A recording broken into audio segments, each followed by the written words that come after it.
What is the biggest mistake that you see B2B companies making when it comes to SEO? Well, I think there's a few things, but number one, it's like treating it like a checklist. Like we go through and we just do the audit, we do this, we do this, we do this, and not really starting with a really strong strategy. So whenever we take on a client, we always start by saying, "What's your goal?" Once we understand the goal, and the goal is usually going to be either lead generation or e-commerce usually, and there's variations of these things where what your goal is usually like click to call, click to email, form submission, maybe book an appointment on the lead gen side of things, or on e-commerce, it's about like sales usually, obviously. Mm.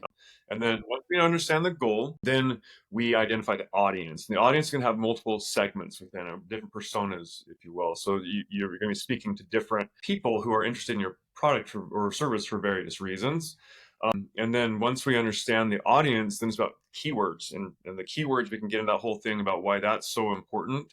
But really understanding, we look at four main metrics that we can talk about, but essentially really making sure we understand top of funnel versus bottom funnel, middle funnel. Where are they at in the journey? Like, are they researching the topic versus are they ready to buy that service now? And kind of figuring out how to meet them wherever they're at in that journey. So that's the keyword side of things. Once we know the keywords and the top ranking, the top web phrases we want to rank for, and it's not always about the biggest volume. It's about what's the most important phrases for like to help you get exactly the clients you're looking for, that audience. So it's your niche within the niche, and really figuring out exactly what those phrases are. It's so important that we have a really strong strategy before we start doing anything.